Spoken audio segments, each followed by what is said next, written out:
by Dr. Kaye Kilburn. Dr. Kilburn, can you state your name for the record and what qualifications for self-presenting? I am Kaye Kilburn, professor of medicine at the University of Southern California. I have been almost 50 years in medicine. I have contributed to the solution of the cotton dust problem that almost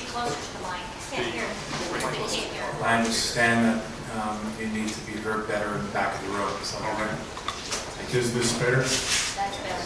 You got to be right up on the mic. all right.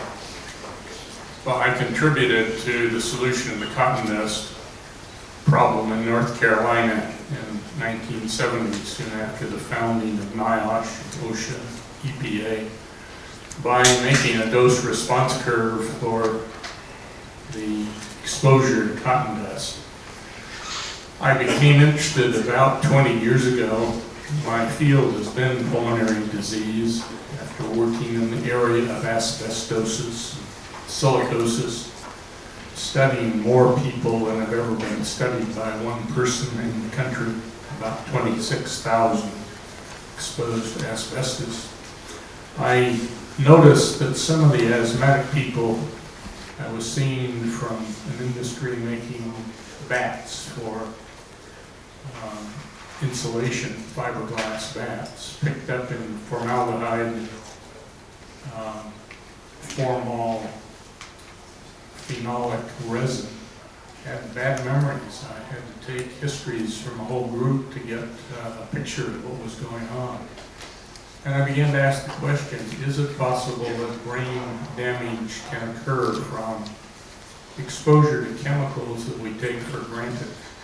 Formaldehyde is one. It's in a powerful number of consumer products, especially in house construction, but in the fixation of tissues and the preventing of molding of paint and the other products.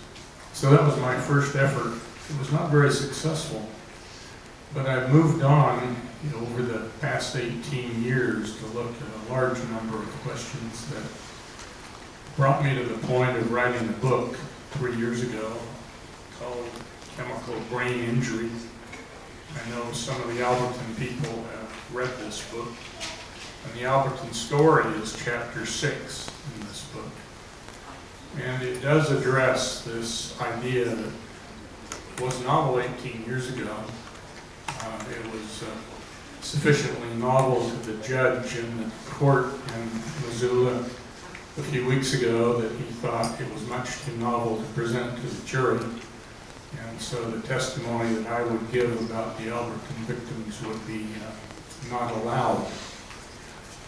But nevertheless, there is a lot of evidence that chlorine is poisonous.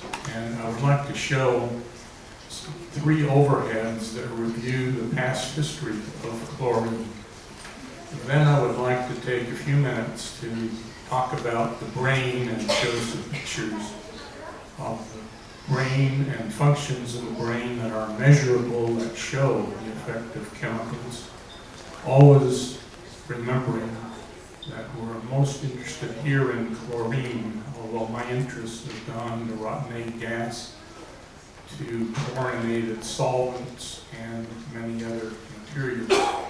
And then I would like to conclude by showing about 5 overheads that very quickly summarize what I found when, at the invitation of the citizens group, I came 7 weeks after the derailment and studied 97 adults from Alberton, and I believe it was 22 or 24 children. Then I came back a year ago and restudied 57 people. Some of those, 26 of them, had been in the group of 97 that I saw originally in 1996. But putting the data together, it was clear that the Alberton people exposed this spill got worse over 3 years. So if it's okay, I'd like to proceed by first sharing with you why it's obvious that chlorine is a dangerous chemical, and raise the overhead. Maybe I can move to the center of the table for a moment. Please proceed.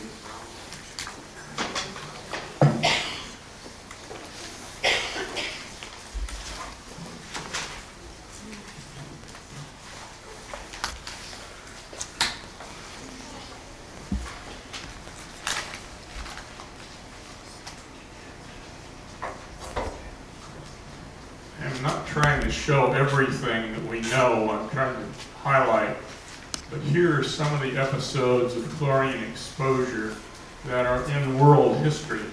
And that's an apt term because notice that the first was during World War I. There were 30,000 casualties from chlorine in Ypres, Belgium in 1915, with more than 1,000 deaths. In 1947, a truck spilled some chlorine from a cylinder in Brooklyn. There were 418 people hospitalized out of 1,000. There were no deaths known. 5 years later, in Walsum, Germany, an industrial spill probably exposed more than 240 people, but these were the ones along the Rhine River that could be identified. The spill occurred in 1951, and there were 8 deaths. In La Barra, Louisiana in 1961, a train derailment literally did to La Barra what happened in 1996 to Alberton. It hit a community of 1,000 people. 100 were seriously affected. There was 1 death. There's been no follow-up, no brain studies in any of these previous ones except the war gas ones. The 3 different investigations done in the 30s showed that there were effects on emotions, effects on brain function, and what were called psychosomatic retirements of what had been perfectly healthy soldiers before the gassing. Those were the terms of 1933. In Henderson, Nevada in 1991, an industrial spill of about 46,000 tons of chlorine caught at least 4,000 people. It was very poorly studied. I saw 5 or 6 of the people 5 years later, and they had severe effects. A truck turned over in Colfax, California on the interstate exposed 50 people in 1995, and of course we're here because of Alberton.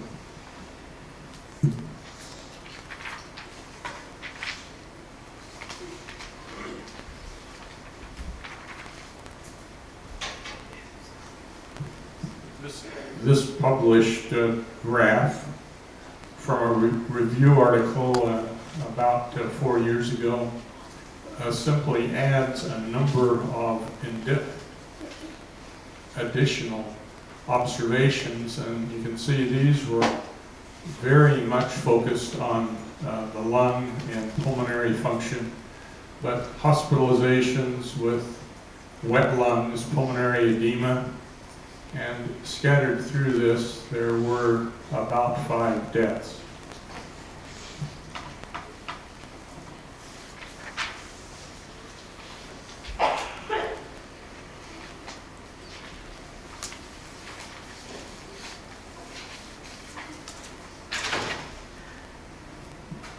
When I first talked with Lucinda Hodges and others here at Alberton, I had had this experience with chlorine personally. Notice at the far left, 22 patients. 8 were in one group from a chlorine transfer leak in Dallas. 4 were from being exposed in a gymnasium next to a pool indoors in Santa Monica. 5 refer to the Henderson community spill. And then there were 5 additional ones that were chlorine in single patients that came to me for diagnosis and really verification that they weren't crazy. All of these patients had been sent to psychiatrists. I didn't buy that they were psychiatric illnesses, they were brain damage. What I'd like to do now is turn on the slides.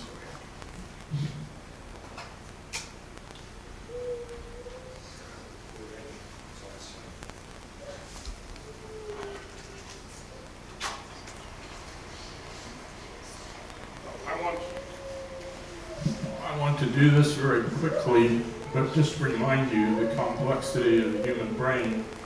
It is our master organ. It is more vulnerable than any of the others.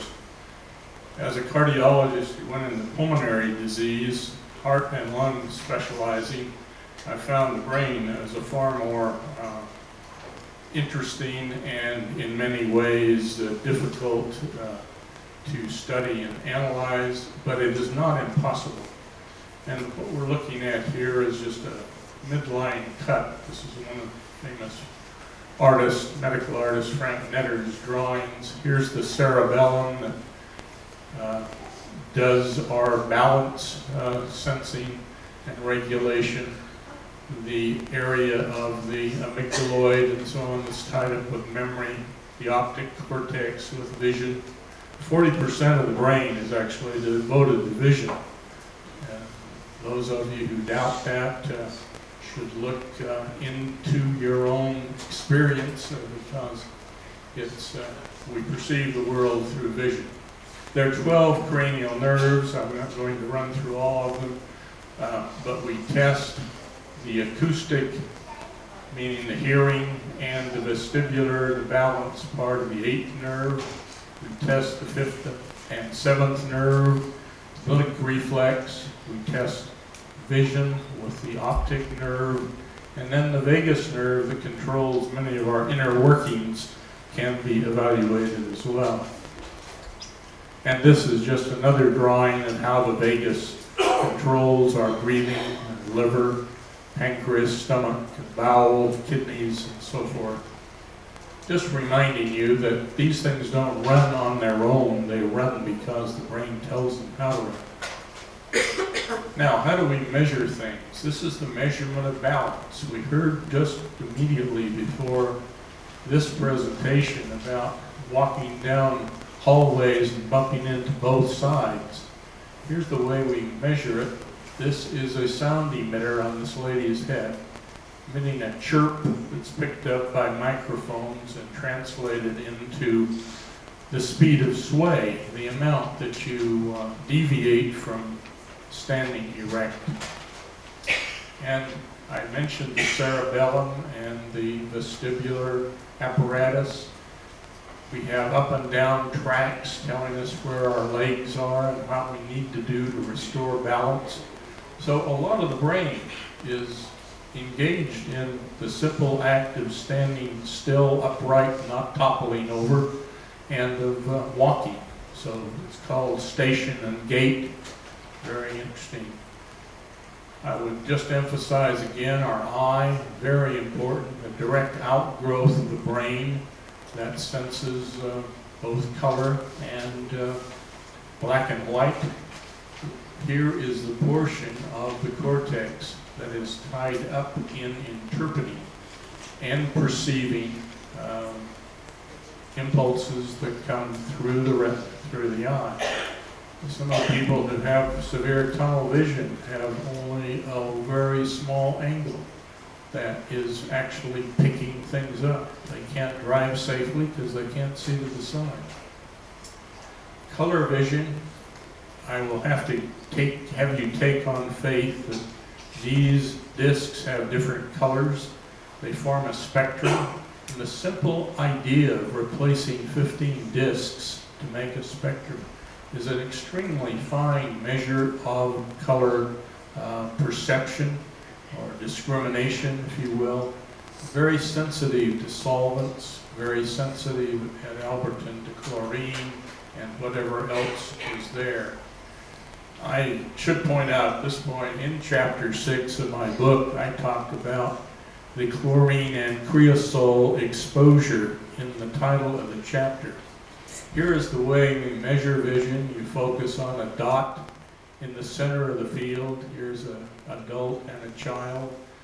And then dots appear in the areas I'm circling. And if you see them, you signal with this thumb switch, and you get a picture of the visual field. A normal visual field, left and right, look like these. This is a fairly severe loss of visual field, particularly upward. And here is what several Alberton people, including several of you heard talk today, have left in the way of visual field. This is 30% out from straight ahead, so they only have 5 to 8% of the vision. And these squares represent spots where no perception is occurring. Blink I spoke of, which in '66, shortly after the spill, was abnormal in the Alberton people. You sense this by hitting the head with a hammer. It's a very small hammer. It sets a switch, and it measures how long it takes the impulse to travel into the brain from the sensory nerve to come back out, the motor nerve to close the eye. But it is interesting, it's the only recovery that I could measure occurred from '66 to '99. Most people's blink reflex, the time it took to get blink was restored to normal. So the sensory nerve recovered. Here are people taking one of the pencil and paper tests called Culture Fair, which is an intelligence or problem-solving test. And we use it simply because you can do it on a crowd of people at one time. It saves a lot of time and effort. And it's extraordinarily precise. Here's putting pegs in a pegboard, another of the tests. Writing numbers on the fingertips, which in '96 was 96, sorry, was one of the tests abnormal at Alberton. And the reaction time, how quickly you hit your brakes when you see a child in front of your car, or hit the A on the keypad, seeing the A come up. It's not a small A, it's 4 inches tall. The choice reaction time, A or S, may come up and you have to make the choice. It takes about half a second, or as we say, 500 milliseconds. While to do the simple, the A's is about 250 milliseconds. Well, the memory system is another part of the brain, very sharply connected to smell. It's where we put the things we need to recall. Fortunately, our brains do this automatically, or we probably forget to do it. But nevertheless, it's also measurable. This is the limbic system that has shown such sensitivity to chemicals in the last decade or two of study. And it includes these colored portions of the central part of the brain. Two other aspects we look at. One is how people feel. Distressed moods are important. They're not functional measurements. You have to ask about them. And they sort out into things like chronic fatigue or severe fatigue, confusion, tension, anxiety, anger, and depression. And it's done again with pencil and paper.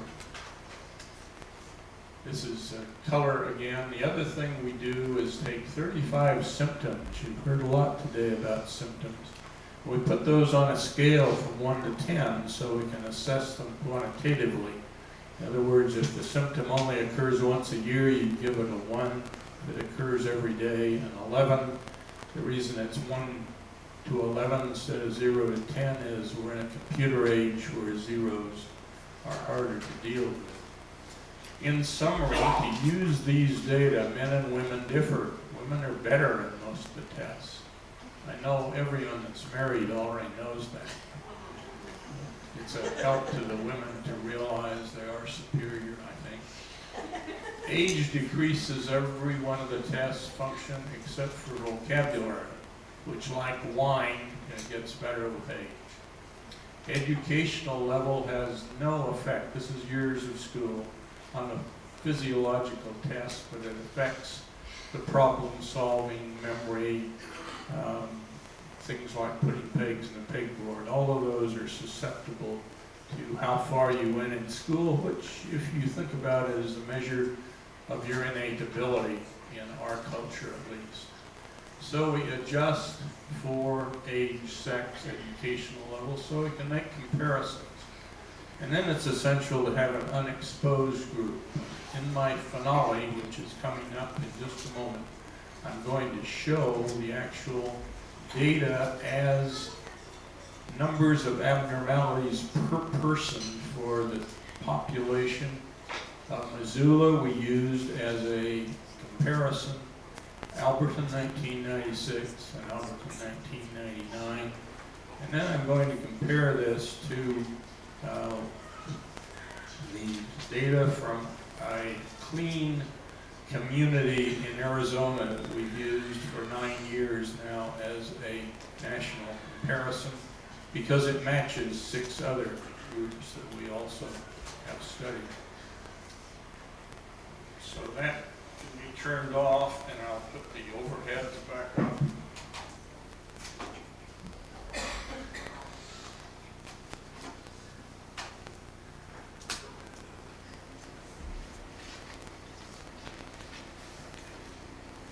I'm only going to show one of these because it's very complex data. It shows the tests on the left side, and as percent predicted, the scores for the 22 people in Missoula who were unexposed, we think basically unexposed, 97 in the 1996 Alberton group, 57 in the 1999 Alberton, and the statistical difference between the groups. Now, if we had lots of time, which we don't, I would go through this line by line. But instead of that, what I want to show you is a summary which puts these data in a better and easier to understand array.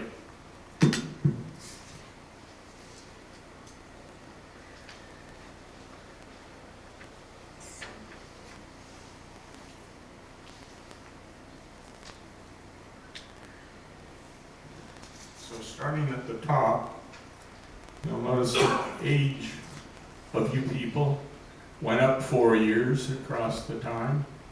Your educational level didn't change. And what I'm comparing to is over on the right side, the 22 patients that I mentioned that showed the chart on, and a group of women in Benton, Arkansas, who were studied before Alberton. They were actually studied in 1993.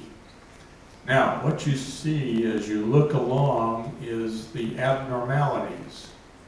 And in the first group, you see that Alberton in 96, the 97 people, had abnormalities of balance and reaction time. In 99, you see that the less sensitive balance with eyes open and simple choice reaction time joined the array. The color discrimination was not present in 96, was in 99, was present in the other groups. Visual performance was almost statistically significant in 99, had not been so previous. The problem-solving tests in the center here, only vocabulary was abnormal in 96. Now 2 of the tests are abnormal and 1 is getting close as compared to the other groups where they were. positive. And as we go down to verbal recall, remembering phone numbers and faces, notice that it went from not significant to significant, 96 to 99. Information, long-term memory, was positive both times, positive in the patients. Total abnormalities, maybe the most important thing to look at, 4 in 96, doubled in 99 as compared to the women who were in a bleach exposure indoors in Arkansas, presumed to be higher doses of chlorine, and the patients who had their very high exposures, but generally to single short incidents. And the thing I would emphasize is that these two groups were chlorine alone. Also, the profile of mood states was uniformly elevated, symptom frequencies were elevated. And these are different parts of brain than the actual testing, which balance and vision and reaction time assesses. Now, we're almost through. I want to show simply some graphs that make this even, I think, easier to understand. First of all, let me show you what a pristine neighborhood. I think it's still pristine. This is Wickenburg, Arizona. And what we're plotting here is the fraction of 202 people in this group who have 0 abnormalities, 1, 2, 3, and going up to 9. See what a beautiful fall off there is. About 50% of the people have no abnormalities, 25% have 1, and about half that number 2. Now let's look at the 3 periods of time. Here is Alberton 96. Looks nothing at all like the precipitous fall-off curve we just looked at. Nothing at all. Many more abnormalities up in 6s and 7s and 8s. And I think you would agree with me that what's happened in the 3-year interval is that the graph shifts to the right. So that instead of the average being about 5, the average has gone up to 9. And a little bit of bad news from Missoula is they don't look too great either. Now I think this is because Missoula has got a reputation for some air pollution problems. It's got a paper mill, it's got some other things, and also, probably most important, I don't want to overinterpret the data. This is based on only 22 people instead of 200. So we may not have gotten the sharp change that I showed for the Arizona population. Well, in conclusion, what I'd like to say is, and I think this represents the first time that the Alberton people have seen themselves what I found about them in these 2 intervals, which I'm very appreciative of the cooperation of each and every person that enabled this study to be done. But I think it leads to only one conclusion, and that is that this was not a trivial exposure. The sensitive brain shows effects. The effects can be measured with precision, and I suppose worst of all, they didn't go away like they were assured they would. They have persisted, and I must say my other groups of chlorine exposed show persistent problems. Thanks. Thank you, Dr. Kilburn. I've decided to interrupt this panel for a few minutes. There are 2 affected members of the Alberton community who, for health reasons, cannot stay very much longer. We would like to make a statement briefly, and and I would like them to come forward and do that now.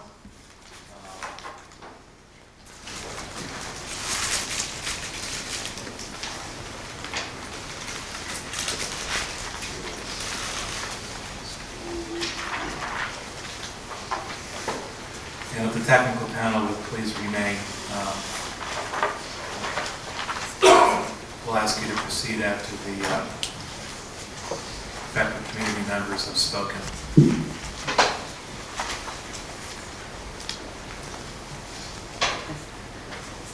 And please state your name for the record, please. Joan Crowder, Could you spell that? JOANCROWTER.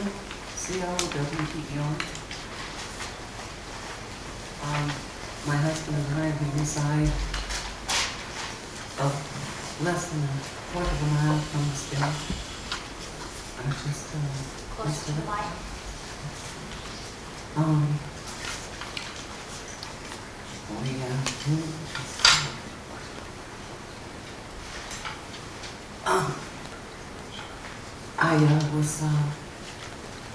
I'd gotten home from work late that morning, and I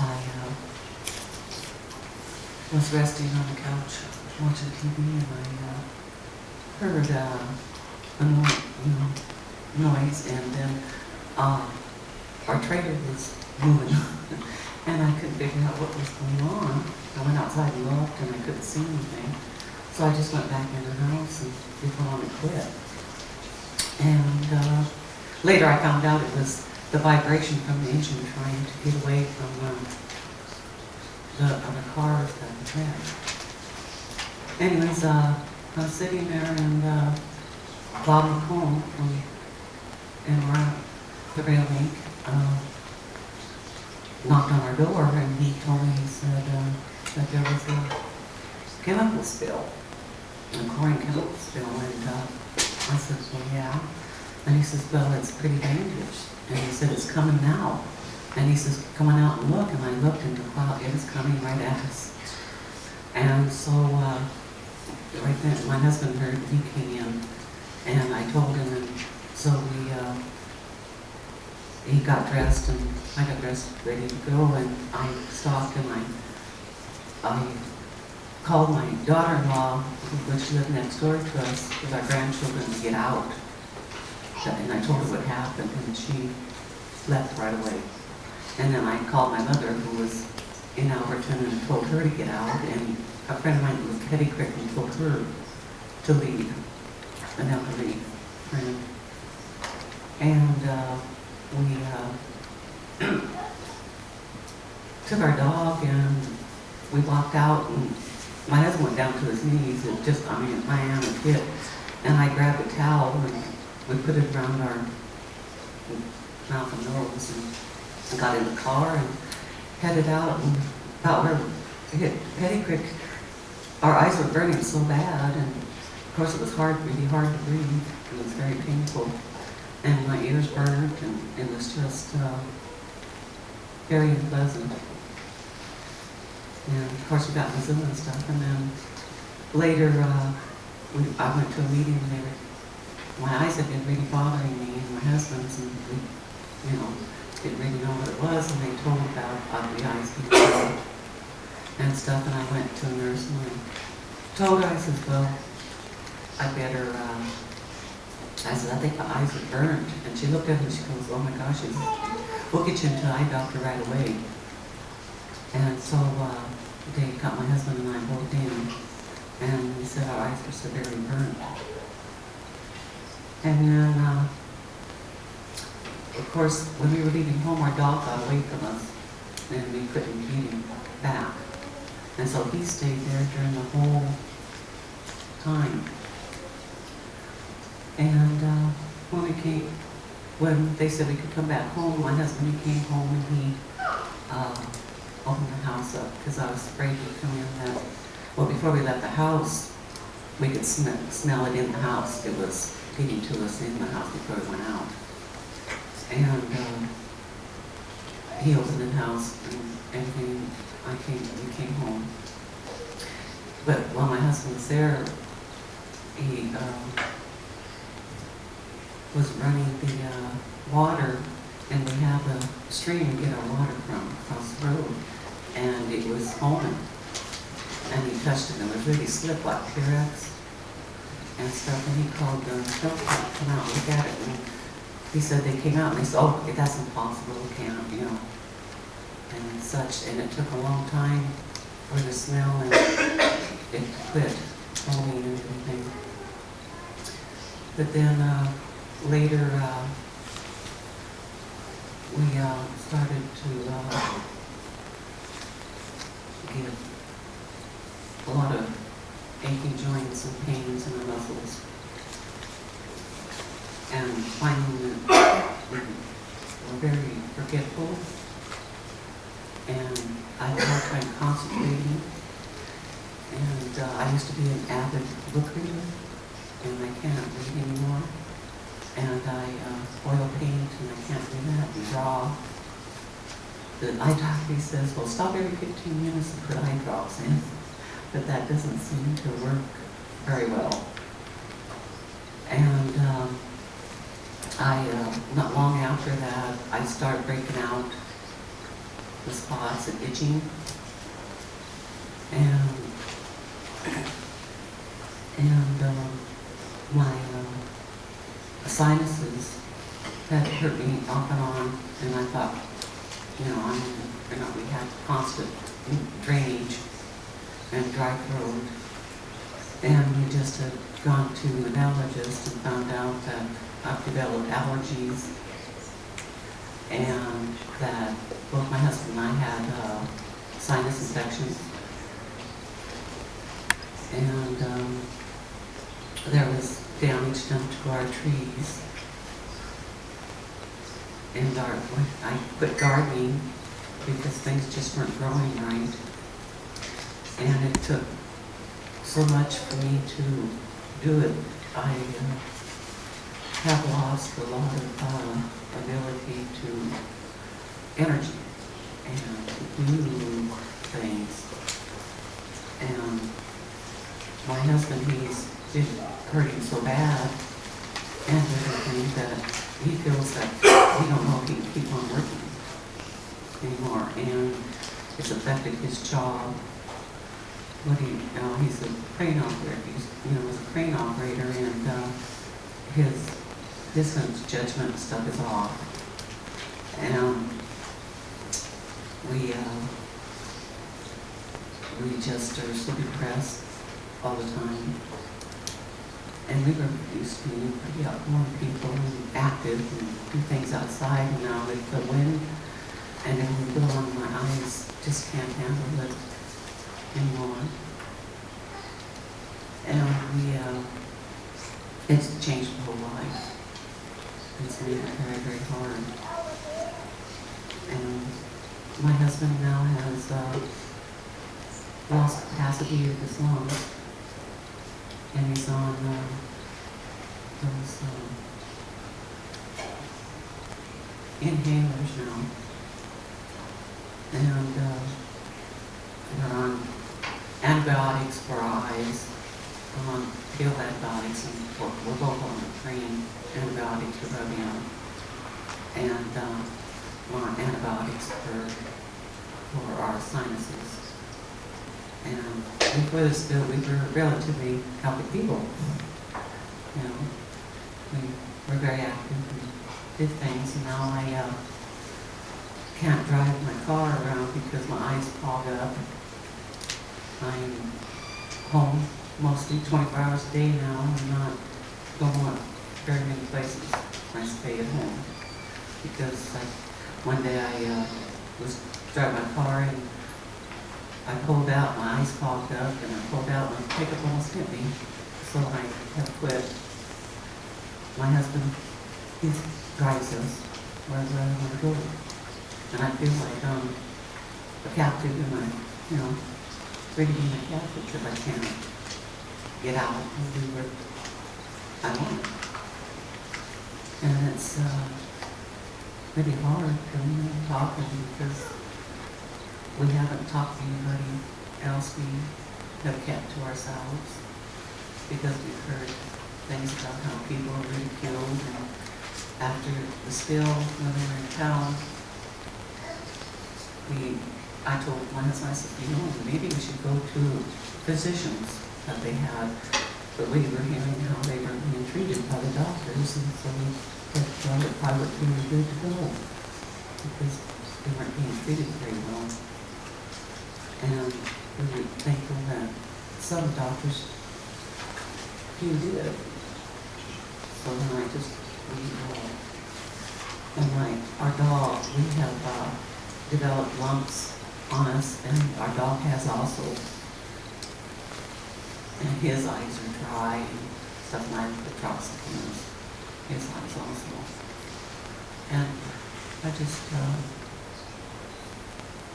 if it was ever possible, we'd like to have our life back, like it was. And now we don't know what's going to happen to us. And we just are thankful that someone is finally listening to us. And that possibly we can have the help we need. Appreciate it.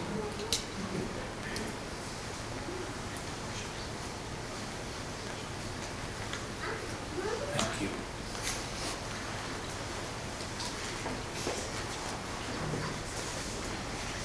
We'll resume the presentation of the technical panel. I'll Subra back to the panel. And before we proceed with her statement, I believe we may have questions for Dr. Kilburn.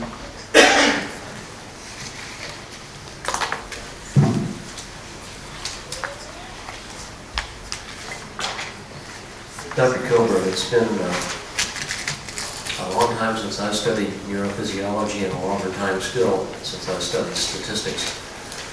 But I did have some questions that I wanted to ask you. And so if I appear ignorant in some subjects, please forgive me that. Can you tell me the percentage of the number of the people in Alberton, the population of that area that you tested? If we assume that there were 1,000 people as a kind of agreed upon number, then I have actually tested 125 adults, which would be 12.5%. Of the children, there were 22. We have not tested children since the first. So there are about 150 people total out of the 1,000. And then were those 125 people, did you find all of those people to have some sort of sensory abnormality or psychological abnormality? Well, there were very few zeros on the graph, so the answer is yes. There were no zeros, in fact, for Alberton either time. And what measure did you use to determine the significance, the statistical significance of what you might term an abnormality?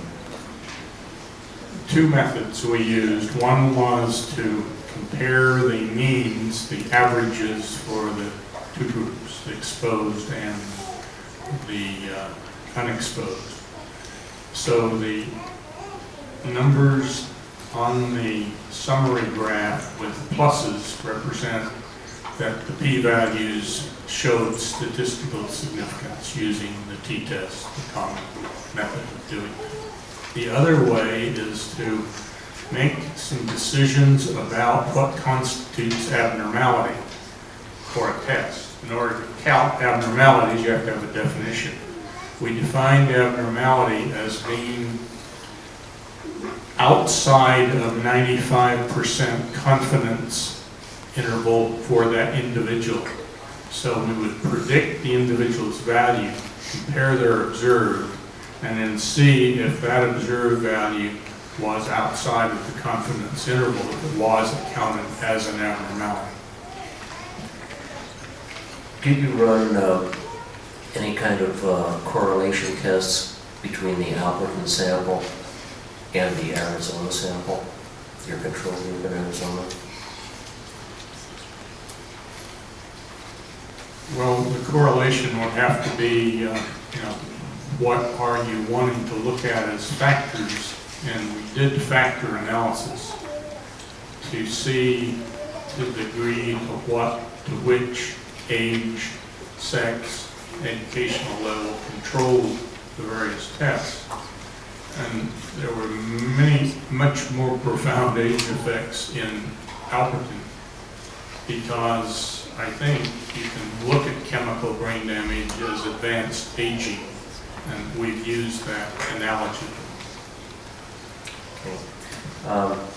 The last question I have, I believe, is have there been, and I do not know the effect of chlorine on neurological structures, but is there a method of uptake of the chlorine ion within a certain neurological structure? Well, I believe, as Dr. Garrett Smith said, that this is a powerful oxidizing agent. The chemistry of it, we have 100 years of security on how it works. The brain, like many other structures, is extremely susceptible to oxidative forces. We take antioxidants like vitamin E and vitamin C to try to offset just the oxidation occurring at 20% oxygen in the atmosphere. If we take a powerful oxidizing agent, then we have effects on membranes, on the energy system of the cell that are extremely powerful. Those have been studied in cells and in animal models to my satisfaction, and I think the world's, that oxidation is an extremely destructive force. Now, one does have to make then a small association. Is the inhalation of an oxidative powerhouse like chlorine likely to produce damage in the brain? And everything points that way, but there is no way I can think of, or can anyone else, to directly show that. It has to be an inferential deduction at this time, not an experimental proof. And the lady who testified immediately before we resumed the panel discussion, she mentioned something that triggered something in my mind. She felt like she was might be ridiculed by people, I think, if she talked about her symptoms and things like that.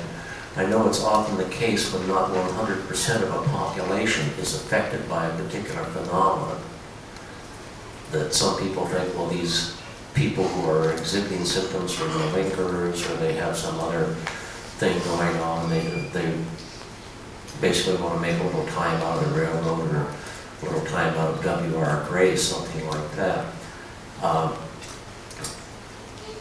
Within your experience, is it common that in a given population, all of whom might be exposed to relatively the same level of a toxic substance, that you all have significantly different reactions as far as intensity and some other measure in a certain group of the population, or in a certain number of people, I should say, rather than in the entire population? Is that a very obscure question? No. Let me see if I can add a little bit to it. What you're really asking is, what's the variability of humans to, let's say, everybody got the same dose of Alberton. Now, we know that isn't true, so we're having to make a kind of establish a prospect that, that could be looked at, a hypothetical, if you will. In all studies that have been done in humans, almost all tests show up to 10-fold variability in the sensitivity. If you take 100 people and plot the spectrum, let's say that the midpoint of 10 is where the average will fall. You find some people who are at 1 and some people who are at 9 or 10. And this actually has been adopted in the model making that EPA uses for standard making, that NIOSH uses for the OSHA standards, that there is this tenfold variation. And I think you see that rather nicely if you plot the abnormalities again, because they suggest that you've got people out at 14 or 15 on one side, you've got ones down at 2 on the other side, and sometimes those are man and wife in the same exposure. We didn't have enough people to do what I would like to be able to do, which is to take paired exposure, assuming that they, as they said, they were in the same bedroom and smelled the chlorine at the same time. I think that would be interesting to do, but I really feel confident the results would come out, that there's considerable variation. Well, I don't wish to belabor any point, but I think it's in instances like this, and in instances of the asbestosis in the town of Libby, and other toxic events that we have in this country, it seems to me then that it would be very important to point out that because 100% of the population that is exposed to the toxicity does not react in an identical fashion, it does not make it any less real that the people who do react have had significant damage. I would certainly agree with that, and again would say that the way that this has been approached for risk management at the national and state levels has sometimes been to say, well, protect 95% of the population. I personally don't think that's good enough. It may be impossible to protect everyone, but 99 is a more attractive number to me than 99% protected than 95% protected, because I think there are important people, an important segment of the population who are sensitive to whatever, and it may be different for one chemical or another, or the asbestos effect versus the effect of chlorine. But I think we made that decision as a society. We moved from 5% is good enough to 1% may not quite be good enough. We should really exert ourselves to protect more than 99%.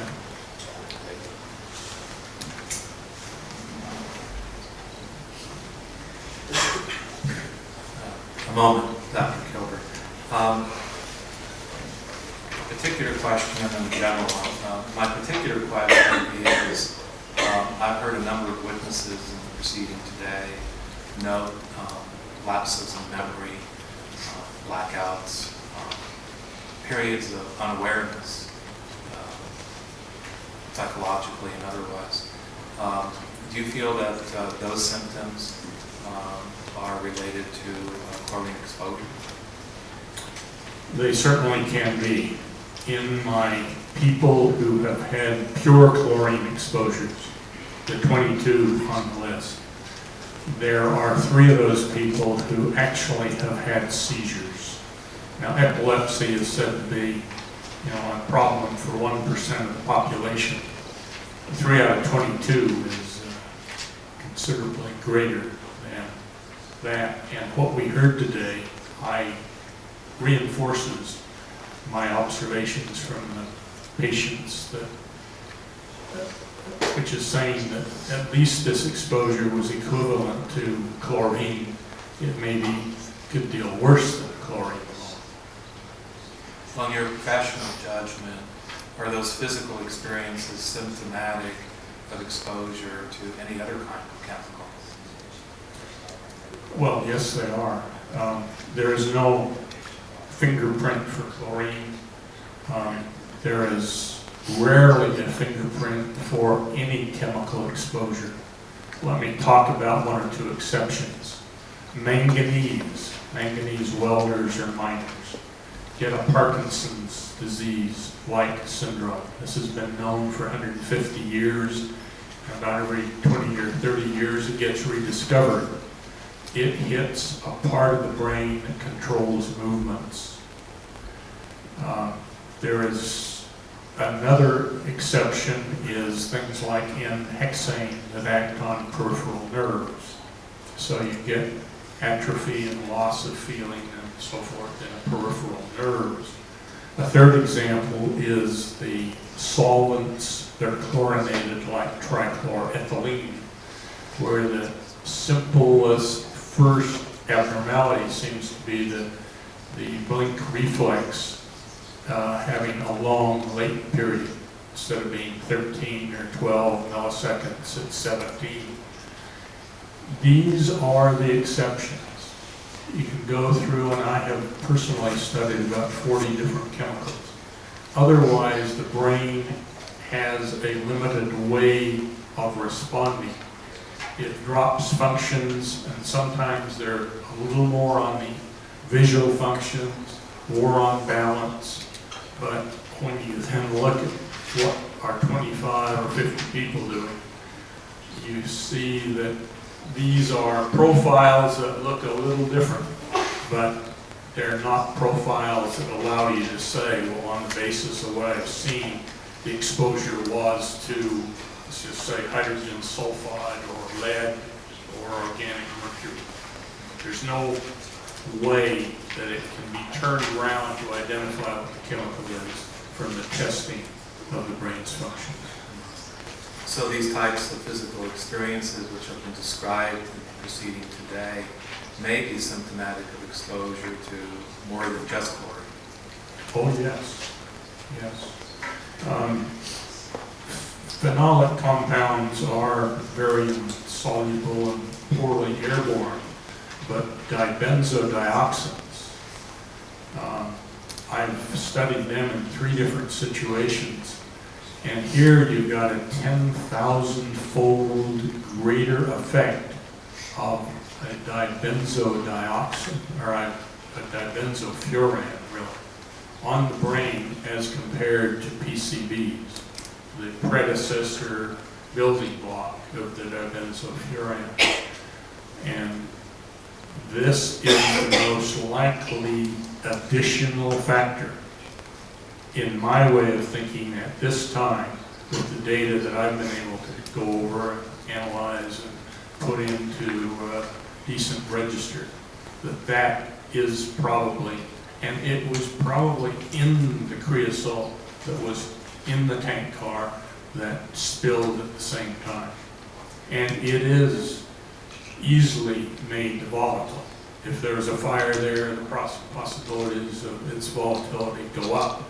But even so, being mixed with chlorine at the site, the reactivity is sufficient to volatilize it a great deal. So I think it's a plausible explanation for an additional additive effect.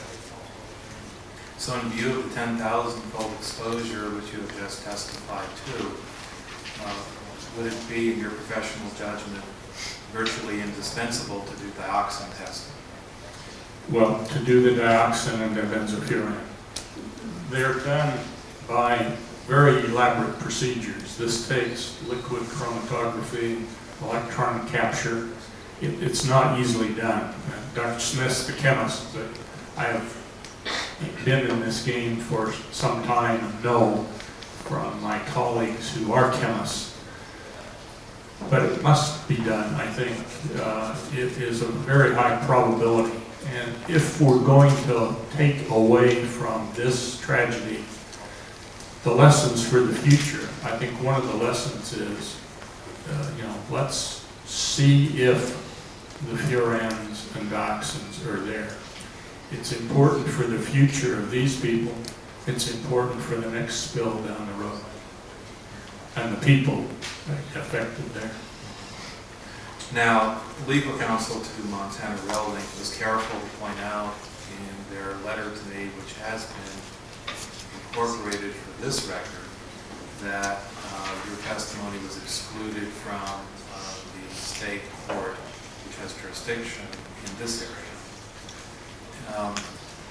in your own words, can you describe what sorts of testimony were excluded by the court?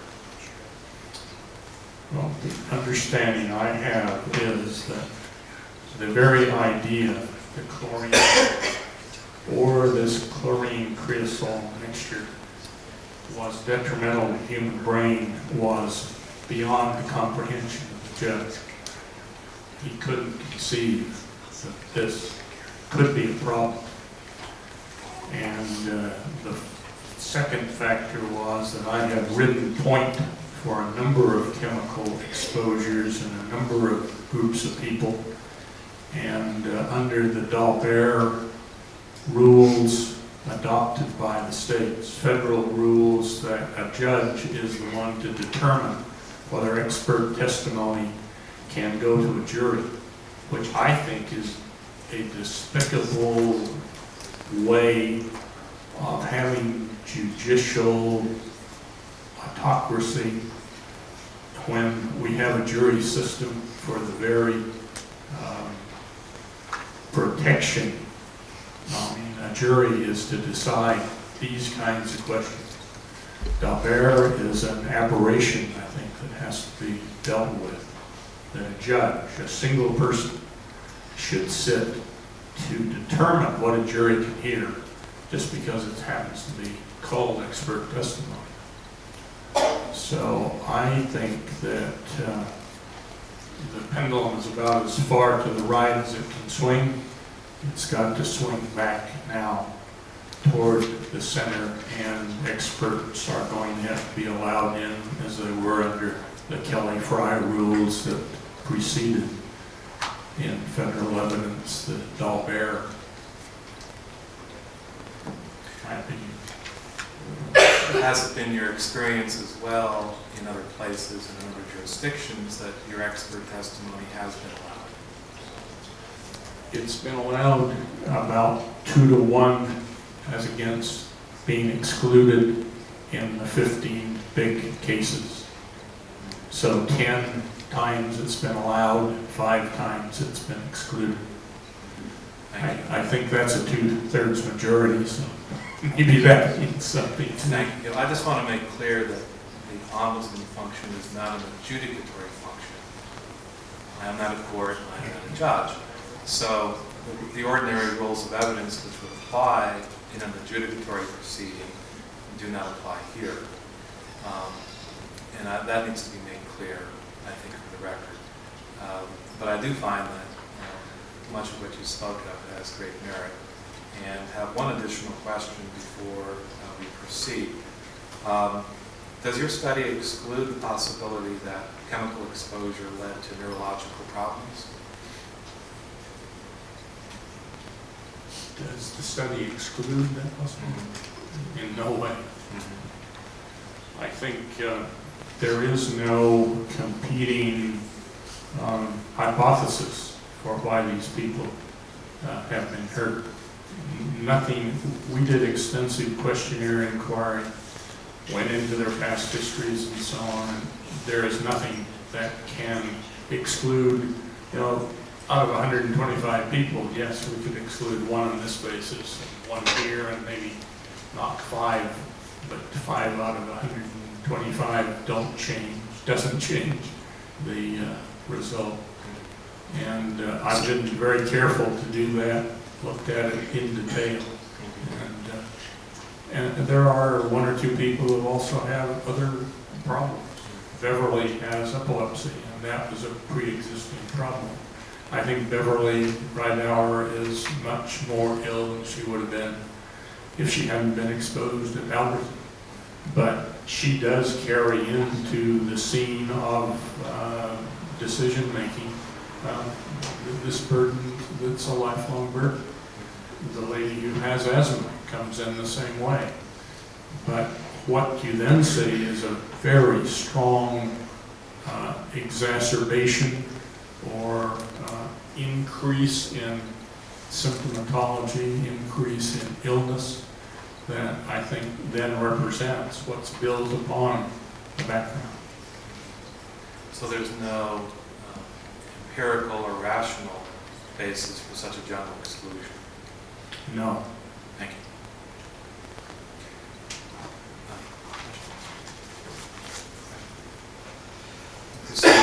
I just thank you very much for the opportunity. I also thank you and Senator Elliott for the questions. I think they helped make the picture, which I was trying to rush through, more easily understandable. Thank you. Ms. Subra, please state your name for the record and your qualifications, and then proceed. My name is Wilma Subra. I'm from New Iberia, Louisiana. I am a chemist, and I have a chemistry lab and an environmental consulting firm that I provide technical assistance to citizens and victims of environmental issues. I serve as the deputy chairperson of EPA's NACEP committee. I also co-chair the EPA Standing Committee on Industrial Sectors, which replaced the Common Sense Initiative Council. I serve on the EPA's Petroleum Refining Sector Subcommittee since 1994, and we deal with refinery issues, and we deal with some of those at the Costco refineries across the United States. I have served from 1988 to 1991 on what's called the State CERC, or the State Emergency Response Council, which deals with responding to incidents similar to what you have here. I'm a technical advisor at 8 Superfund sites under the EPA TAG program.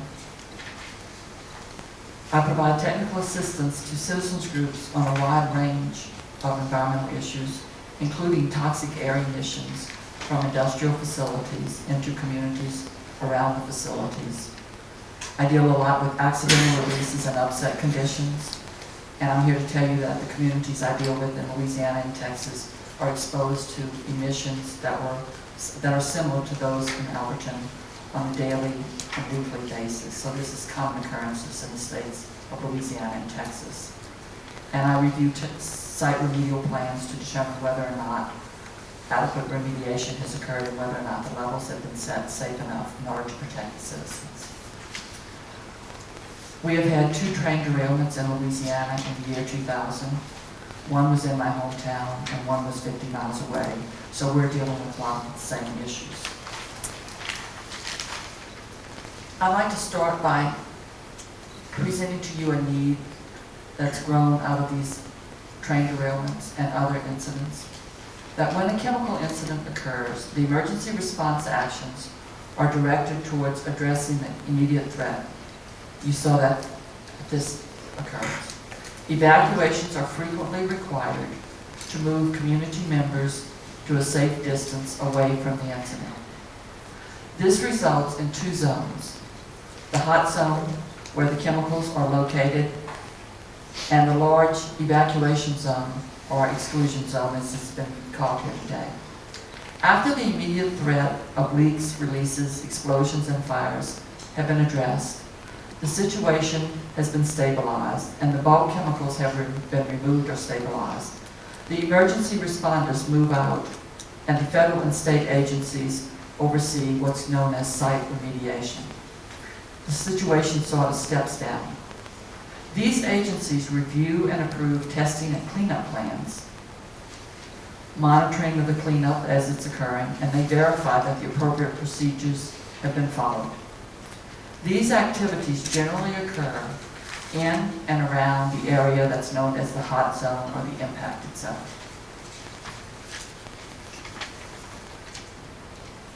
And also into any waterways where the chemicals may have leaked. Little to no sampling and evaluation of contamination occurs in the evacuated area or the exclusion zone. Once the emergency situation has been addressed, community members are allowed to return to their homes and businesses without federal or state agencies determining if contaminants are present in the evacuated or exclusion area. And I know clearly that the people want to get back in their homes, but the agencies are not evaluating the situation in this zone before these people are allowed to move back in. The community is exposed to the chemicals associated with the incident, 1, when it occurs during the early phases of the incident, before and during evacuation, And then the community is again exposed after they are allowed to re-enter into the evacuation zone. The exposure of community members to chemicals in and around their homes after a chemical incident has occurred is inappropriate and totally unacceptable. Federal and state agencies should require that the extent of contamination within the evacuated area be evaluated and addressed prior to allowing the public to re-enter the area. The requirements should be established as policy or guidance during the short term, doing it immediately, and then regulatory requirements following the appropriate regulatory development procedures. This will go a long way to protecting a lot of the people and the symptoms that you're hearing about the re-exposure today. It is unacceptable for the second exposure of the public to be allowed to occur in association with a chemical accident. I'd like to focus my additional comments on the proposed EPA soil sampling and analysis plan.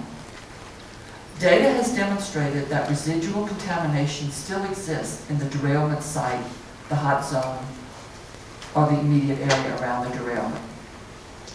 In the soil sampling and analysis plan and the quality assurance plan for the Alberton train derailment site, prepared by Sage Environmental, dated August 23, 2000, 2 material safety data sheets were presented as being provided by the generator, which was Tosco, of the spent potassium crystalline solution.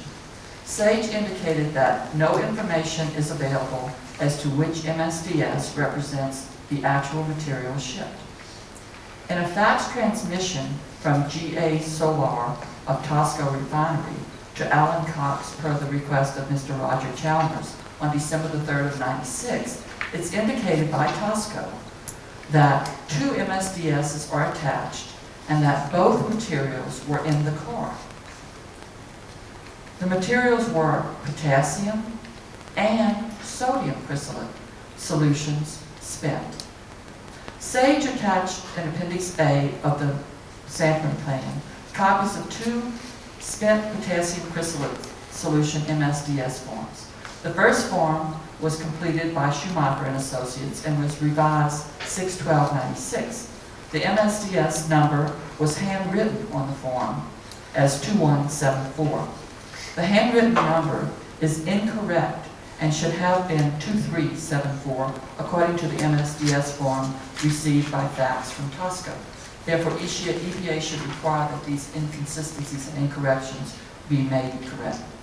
The second MSDS form provided by Sage is MSDS number 2374, revised May 9th of 95. The MSDS number is correct. Sage, however, failed to provide a copy of the MSDS number 2375, which was the MSDS for the second material, the spent sodium crystalline solution, that was provided by the generator Tosco Refining. Table 4.1-2 of the soil sampling and analysis plan provides a summary of the components of the spent potassium crystalline solution. The concentrations listed for the material safety data sheet 2174 are really for the material safety data sheet 2374, revised 6/12/96. The concentrations listed for the MSDS 2374 are for the MSDS 2374, revised May 9th of 95. The components of the second crystalline compound, the spent sodium crystalline, are not presented in the table. Throughout the soil sampling and analysis plan, no mention is made of the spent sodium crystalline solution, which Tosco has stated was also in the car that spilled its contents during the derailment in this community. Looking at the mercaptan issues, some of the methyl mercaptan, the material safety data sheet provided by Tosco Refinery for the materials that Tosco had in the train car that derailed and spilled its contents were identified as spent potassium and sodium crystalline solution. Both materials were in the rail car. The mercaptan content of the spent potassium and sodium crystalline solutions, based on the MSDS information, consisted of 2.5% mercaptan. At that rate, the mercaptan content of the 17,000 gallons of spent crystalline that was spilled during the Alberton train derailment could have been as much as 425 gallons of mercaptan, or 1.7 tons of mercaptan. The people talk to you about smelling, the things that smell like mercaptans, 1.7 tons is potentially spilled during the incident. Sage Environmental stated that no soil samples have been analyzed for mercaptans because these compounds are not detected by the DOC or the semi-volatile analysis, which is true.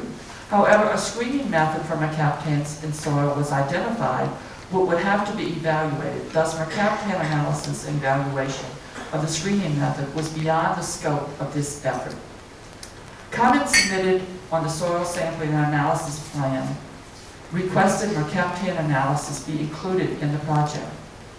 Comments were also submitted that the derailment site reportedly continues to off-gas a pesticide-like or chemical smell other than chlorine.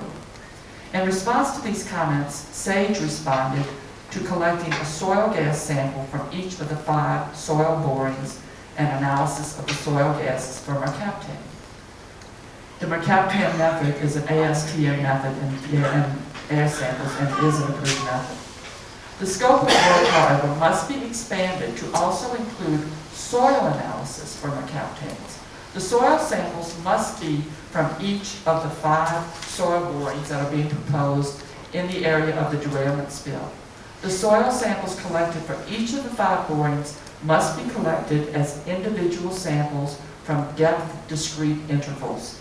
In order to determine the location of the material that is off-gassing the mercaptans and impacting the individuals in the community, individual soil samples at discrete depth locations must be analyzed during the sampling and analysis process.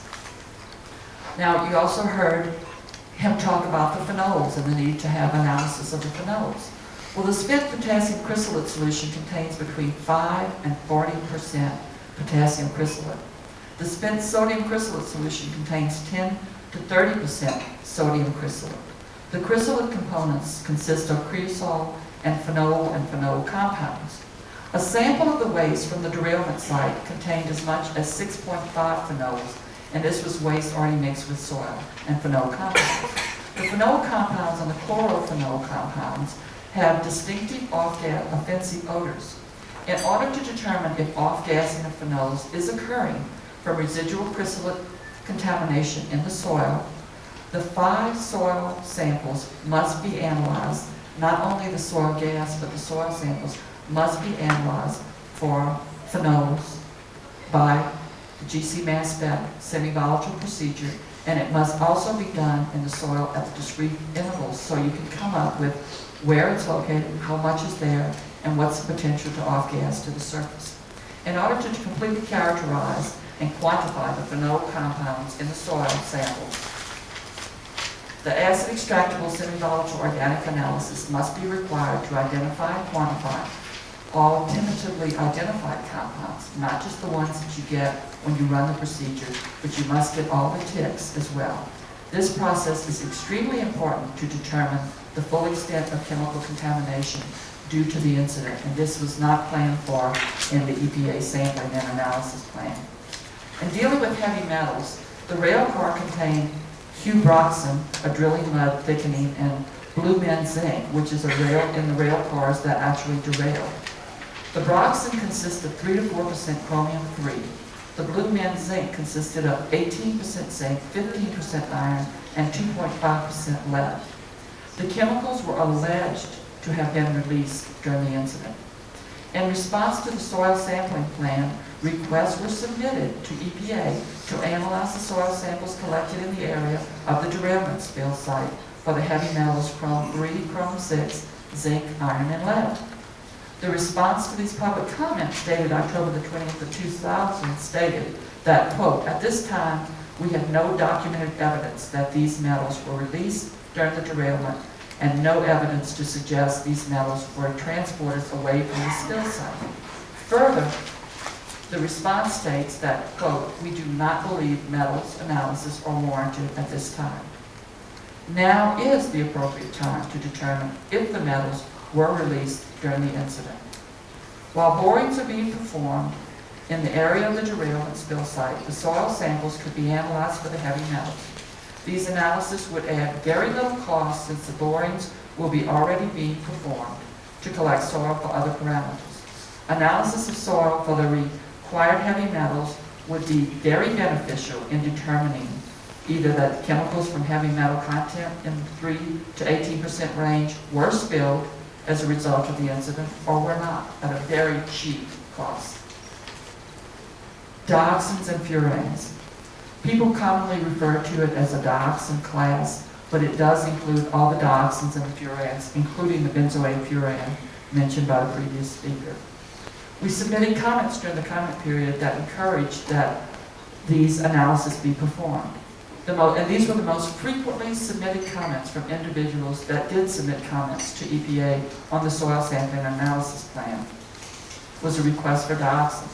In response, the public comment dated October 20th of 2000, the proposal was made to submit 3 excavation confirmation soil samples for dioxin. So EPA did agree to do analysis. They agreed to do the 3 samples. The problem was that the proposal is that the specific samples, the analysis methods were not presented. The specifics are to be provided in an addendum to the sampling and analysis plan. The addendum was not provided to the public. The proposed locations of the dioxin soil samples were not presented. The depth from which these samples were to be collected was not presented. The specific sampling and analysis methods must be provided to the public with an ample comment period prior to the initiation of the sampling. And we do thank EPA for holding off on the sampling till we can get all these things resolved. On the issue of the depth of discrete sampling, the soil sampling analysis plan was proposed to be collected from 5 soil borings in the derailment spill site. The borings were to be 2 feet in depth and consisted of native soils underlying the excavated area. The 2 feet were going to be composited into a single sample from each of the 5 borings. Comments were submitted in response to the plan, which required that the 2 feet core samples be separated into depth discrete samples and analyzed as separate samples. This is the only way we're going to determine where the contaminations are and how deep they are. The discrete depth samples were suggested as 0 to 6 inches, 6 to 12, 12 to 18, and 18 to 24. The depth discrete analysis would enable the evaluation of the vertical extent of contamination within the excavated area. In the response to public comments dated October the 20th of 2000, it was presented that 3 subsurface soil samples from each boring were to be collected. So we thought we had finally gotten through. However, the 3 soil borings were not proposed in the order to more clearly define the depth of discrete contaminations as required, but they were to address the problem of possible difficulties in identifying the process backfill horizon to the native soil contact. After preparing the sampling analysis plan, the contractor determined that it wasn't clean fill that had been brought in to fill the excavation, which is something on the order of 10 to 15 feet, but it was that native material around the area was scooped back into the hole. So suddenly, instead of being able to excavate till you hit native soil and then take depth discrete samples, they're going to do 3 levels. But those are going to be to make sure they hit the residual contamination, because they're not sure they're going to be able to identify the horizon at which the backfill material stops and the native or residual contamination is left there. So we need enough samples in the backfill material to determine if there is residual contamination, because if they just scooped up stuff off the side and dumped it back in the hole, it could be contaminated, so you may have contaminated backfill area. And then we need depth discrete sampling once you hit that unexcavated area to determine how much residual contamination is left and at what depths does that contamination occur.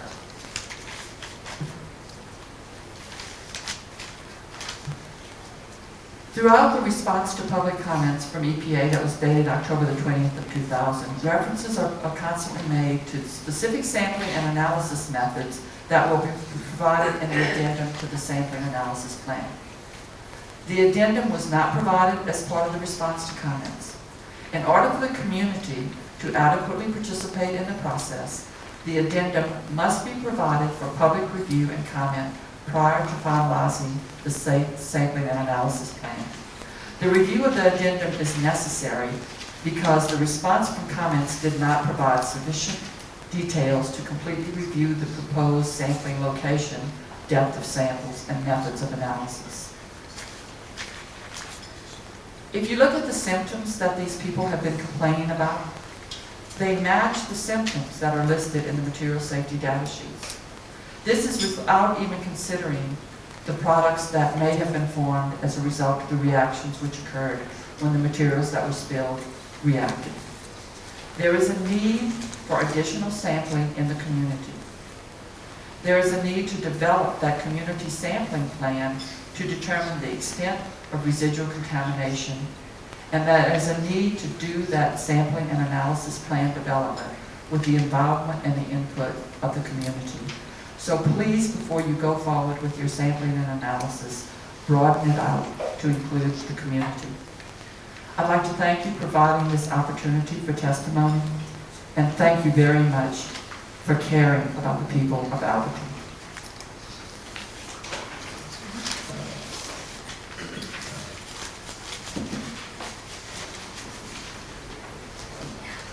In some literature I have received, potassium crystallite can dissipate from 6 months to 5 years. In your opinion, are we going to be able to get really truthful testing because it's been almost 5 years? Yes, because the components that make up the potassium crystallite at large numbers of sites where we have taken samples over time and then done excavations and going back and done additional excavations, we find those phenolic compounds. Oh, okay. And another question. You had just mentioned the hole that was excavated being 15 to 20 feet deep.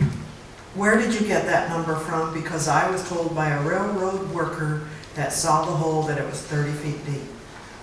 There are all kinds of numbers. Each document that you pick up and look at and review has a different number on it. So that is the issue, is that they thought it was backfill of clean soil, so they could go do borings through it. And as long as you were in this clean soil, you knew you were in the backfill material. And as soon as you hit the horizon where the native soil was, then they were going to start taking the sample. But then they found out later that it was just native material from the area that was scooped back in. So you're not going to have that really clear horizon.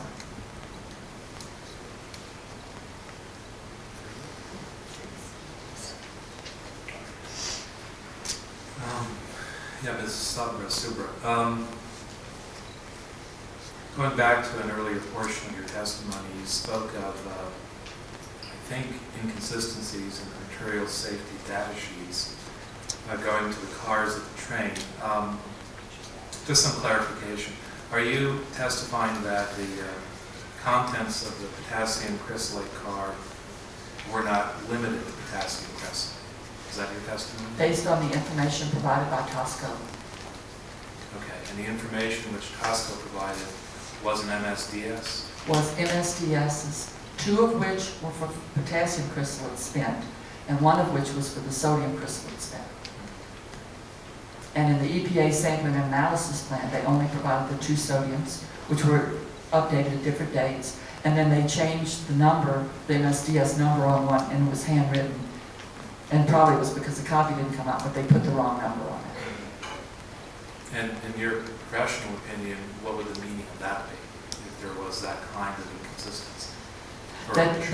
That if what EPA is proposing to do only looked at the potassium, they may be missing components of the sodium.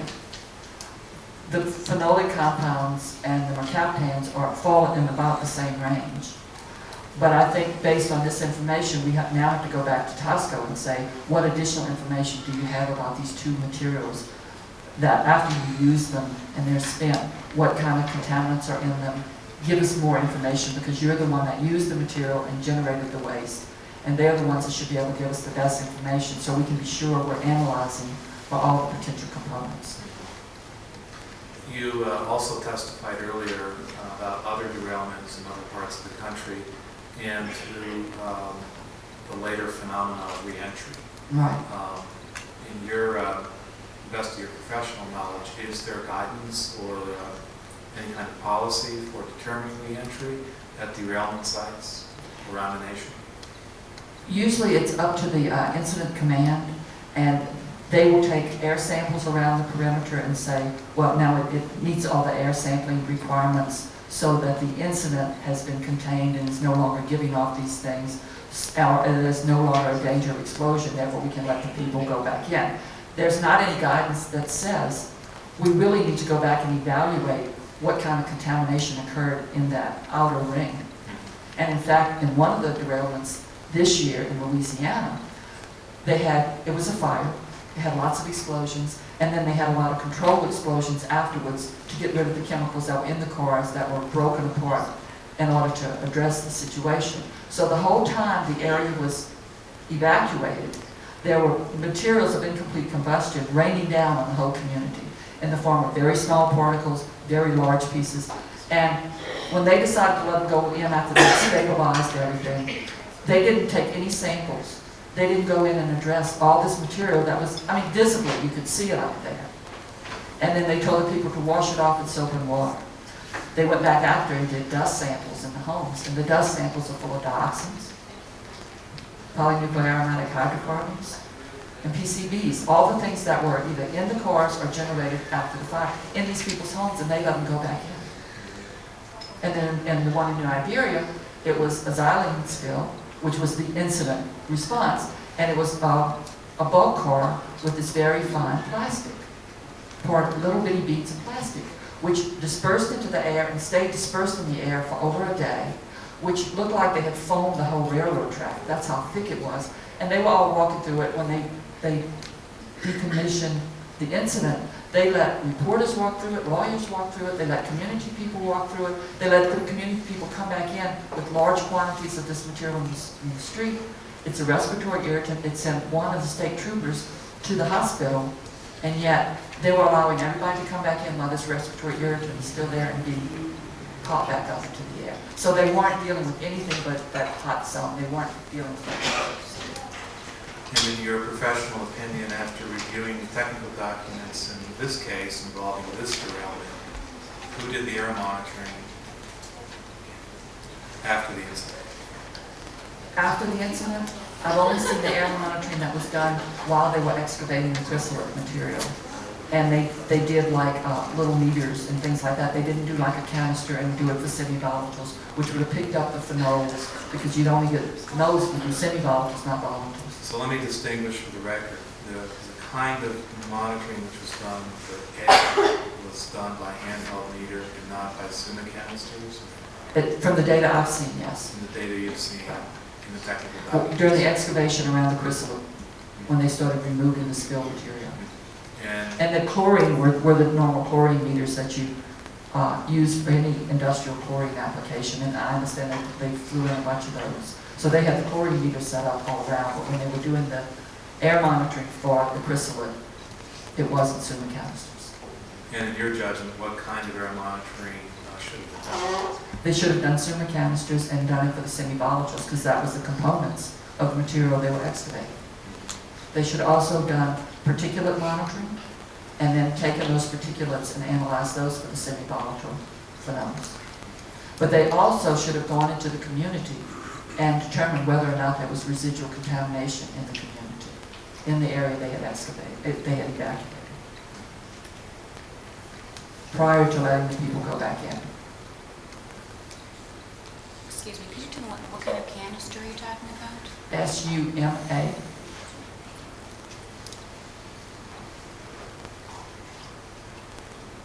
Because if you let them go back in and the contamination's there, you just re-expose them.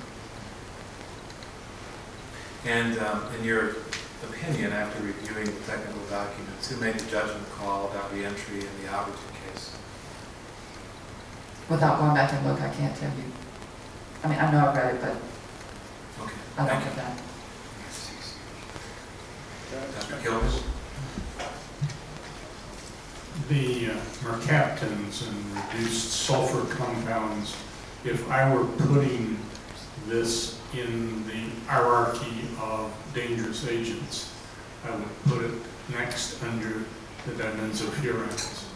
So my hierarchy would be chlorine, benzofurans, and mercaptans based on my experience with human toxicology. So I think this consideration is very important in the full evaluation of what's still out there at Alberton and what was producing the effects on the people. And we are using SUMA canisters around a lot of these industrial facilities that do release the sulfur and the mercaptans, and we are picking it up on a frequent basis in excess of criteria that would be acceptable in the community setting. So the methods are there, it works, it's not a problem. Okay, thank you. Dr. Goldner. I'd actually like to defer and let Frank DeRosso start off. All right, I've been asked, and I'm not going to object. I think before we proceed, we're going to take a 5-minute stretch.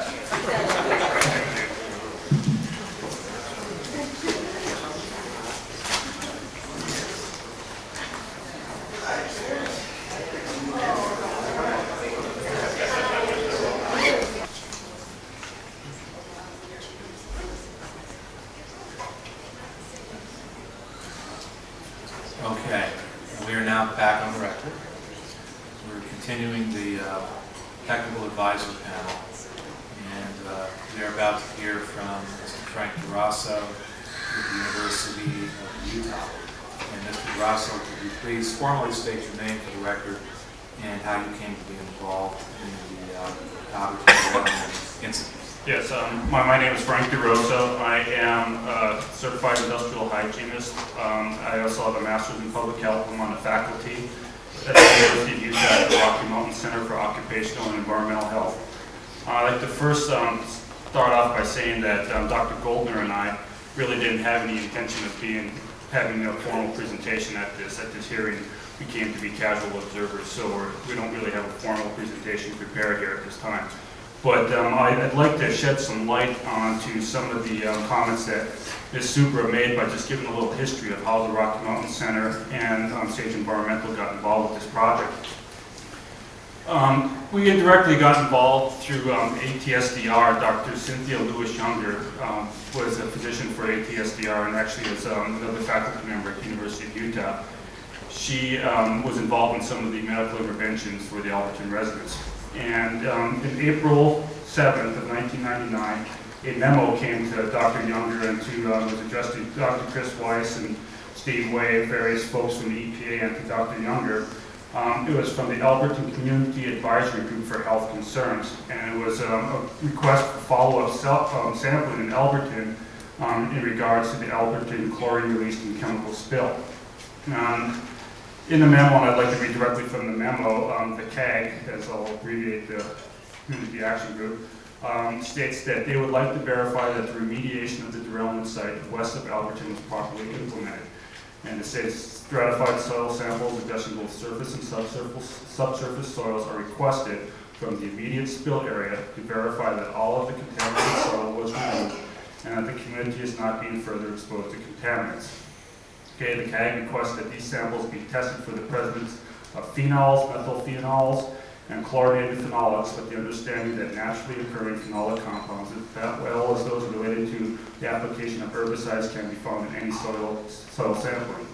The CAG also requests that any further data collected follow standard assurance guidelines from EPA and so forth.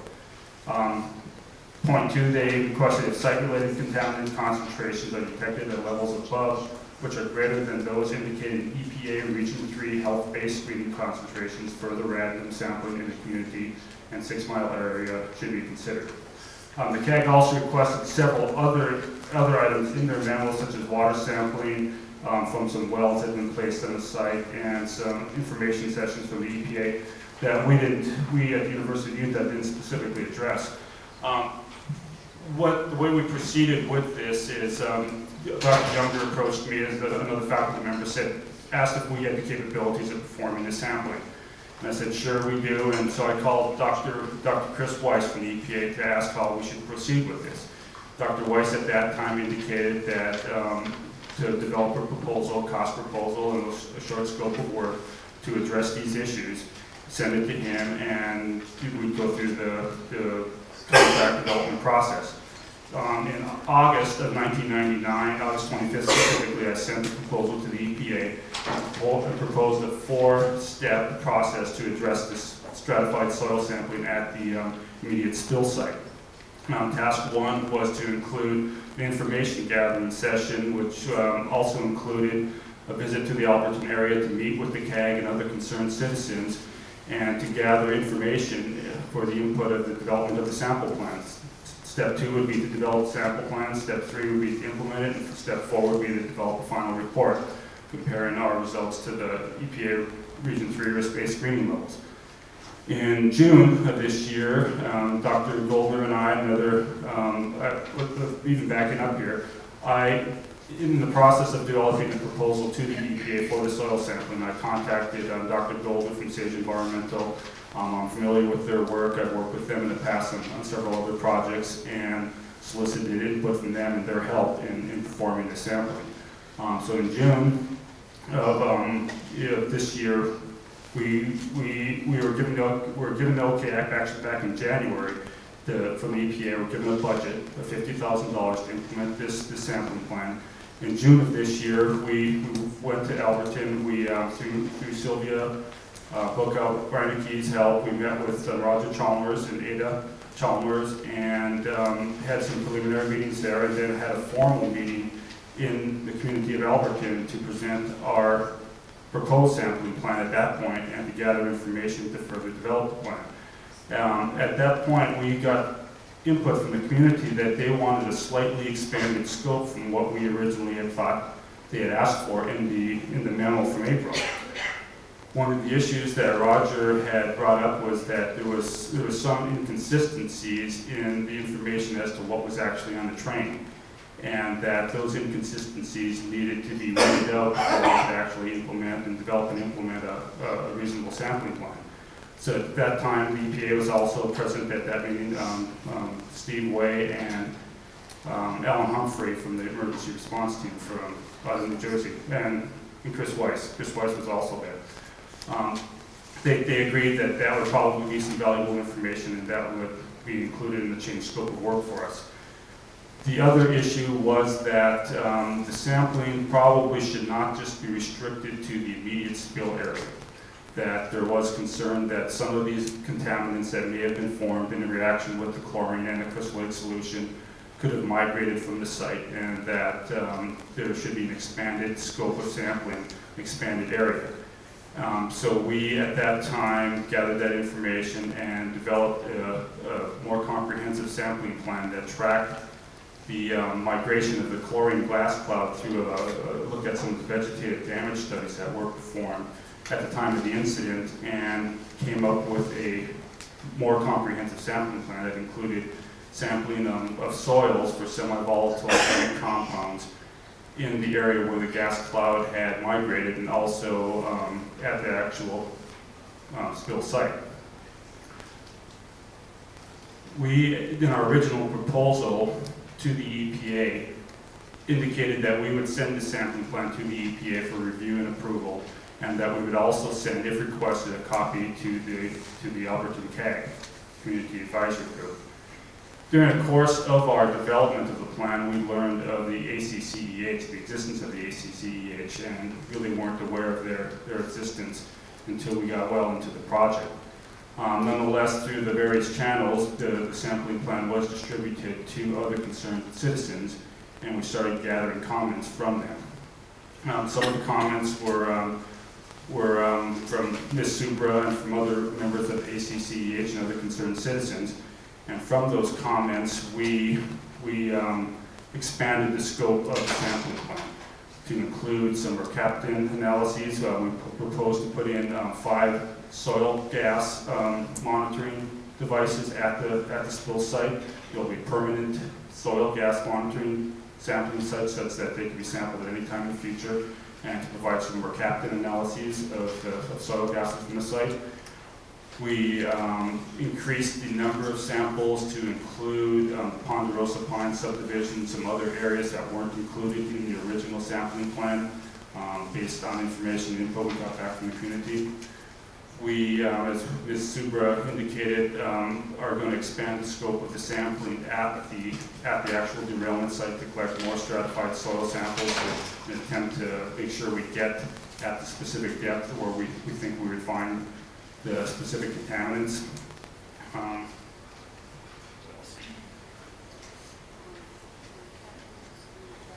Oh yes, and the dioxin issue, we are going to have, I guess, up to 5 of our samples. Is it 5? 4 samples. Four samples and 1 control analyzed, the soil samples analyzed for dioxins.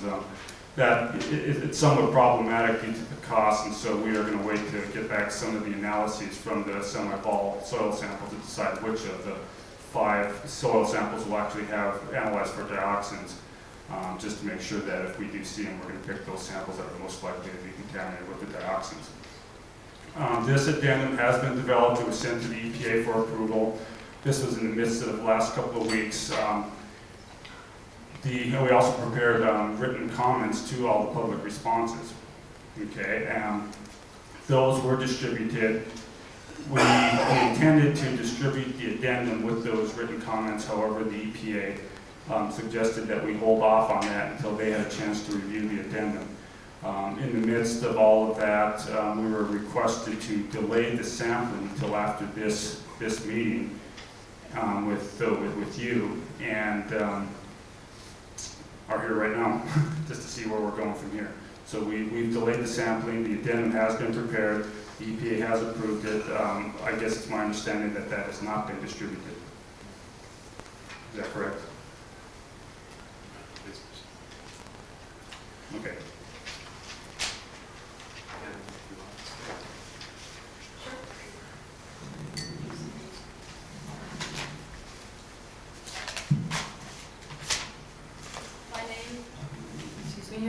My name is Laurie Goldner, and I'm president of Sage Environmental. And Sage is an environmental consulting firm in Salt Lake City that specializes in investigation and remediation of contaminated sites. We also have an industrial hygiene component and deal with geology, hydrogeology, and other environmental areas as well. I'd just like to second some of Frank's explanations here. We were originally charged to sample at the derailment site, and this was at the request of the Alberton CAG. We were asked to sample at the derailment site itself by their memo for the chlorinated phenolic type compounds only. And we submitted a proposal to do that to Frank, which was then passed on to the EPA, and we put a specific dollar price tag on what we thought it would cost to conduct that sampling. After that was done, we then went up to Alberton in June of this year and met with both Sylvia and Roger, et cetera, and the Alberton CAG, and got input that they wanted the sampling broadened from their initial memo to not only include just the derailment site, but the general area around the derailment site, both upwind and generally downwind of the derailment. In addition, they wanted some help trying to analyze what might have been on the train and also what could have been released, since there were some allegations by some citizens that other cars had possibly breached or been damaged in addition to the 3 that had been reported to have released the contents. So Sage embarked on trying to add these additional factors into a sampling plan development budget that had been originally very limited to just certain analyses at the derailment site. We operated in doing that, trying to get as much information as we could from public record and from information that was supplied to us by concerned citizens. One of those, Roger Chalmers, sent me a number of documents through the fax that I used to prepare the sampling plan. Now, again, the scope was much enlarged. We also undertook to do an evaluation of not only known released compounds, but potentially released compounds if some of these other alleged cars had in fact been breached. We decided that it was appropriate, rather than, we didn't have the means to discover if they had or had not been breached, so we thought, well, let's consider that they had. What effect would they have had if they'd also been released? In order to kind of make our sampling plan more comprehensive, so we would be evaluating whether we really were looking for the correct contaminants of concern. So we went through that analysis, and then we also tried to include reaction products, what we would expect to have possibly been formed. And again, these efforts were much more than we had ever envisioned doing in the first place. So early this fall, I had to go to Frank with a budget increase because we had overspent our budget in preparing the plan as it was released on August 23rd. Following that, the plan was released. We got public comments. SAGE and Rocky Mountain Center for Occupational and Environmental Health prepared a written response to public comments. And we, as Frank said, have prepared an addendum to the sampling plan. And it's our understanding that that has not yet been released or distributed to the public, but the EPA has indicated that they've approved that. I think in general, feel very strongly that our role in this is as neutral outsiders who have no background in this derailment or the situation and the events that have taken place. And that's in fact why the Rocky Mountain Center was brought up and conversely SAGE. So our approach is to look at this as scientists and to sort of take a fresh view. For example, we had a lot of input from residents that were concerned with volatile organic compounds. And could those still be present? And should we sample for those in the area that have been impacted by the gas cloud? And in response to that request, SAGE considered that, and it's our scientific opinion that if those volatile organic compounds had in fact been produced and dispersed in the gas cloud, we would not be likely to find them if we sampled now, 4.5 years later. And so even though citizens wanted us to sample for that, it was our opinion that that would have been money ill spent, and that there are other compounds that are much more long-lived in the environment that would be much more likely to still remain. And those were the samples, the compounds we were going to be analyzing for, and that's why in fact we were looking for those. So again, we're trying to take input from the public, but also to use our best scientific judgment and try and get the public the most bang for their buck in terms of what we're working with a limited budget that we've been given, and we want to use it where we best can. In regards to the dioxin samples have been added as part of the addendum. And by the way, in response to Ms. Subra's comments, the addendum is detailed and provides pages of explanation as to exactly how those changes in the sampling plan will be implemented. It was only alluded to very generally in the written response to comments that she has reviewed so far. Anyway, we, again, with the idea of a phased approach and also making sure that we get the most bang for our buck, dioxins were not originally proposed for sampling. Dioxin analysis, as other participants have testified, is difficult. It's also extremely expensive. It was our belief that a better approach would be to first look for the chlorinated phenols and see if those were detected in any of our samples.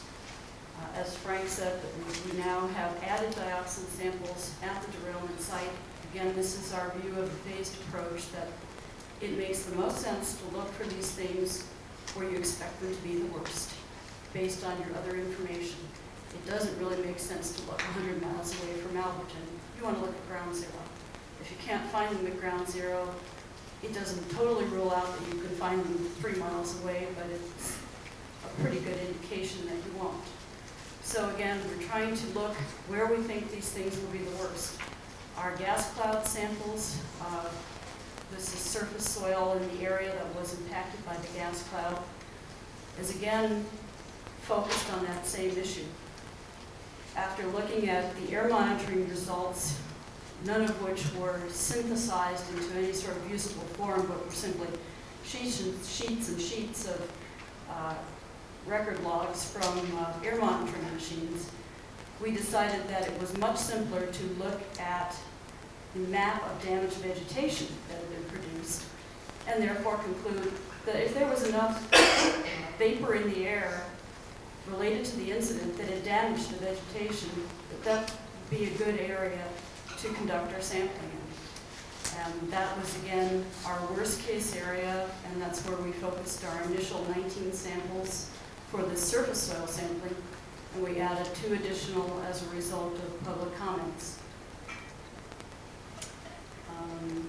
We're ready and willing to conduct the sampling as soon as we have the approval of the EPA and I guess the buy-in of community groups. The only thing that's probably going to be stopping us now is weather. We are able to conduct the subsurface sampling drilling at the derailment site in relatively adverse weather conditions that it makes it harder to work and harder to obtain good samples, but not impossible. However, the surface soil samples, we can't take those if the ground is frozen solid or if there's snow cover. We want to make sure that if we're taking a sample by the side of the road that we're not also in a ditch where somebody pulled their car and drained their oil. We need to be able to see the ground surface and make sure it's not stained or otherwise contaminated from some other source. And so we were able to sample as long as the ground was snow-free, but if that's not the case, it'll need to be postponed until spring. Yeah, I just want to add to what Dr. Goldner had said. It's always been the EPA's contention that this is not the sampling to end all sampling. We want to approach this in a phased approach, an incremental approach, because we feel that is both scientifically and fiscally the most responsible way to address this particular issue.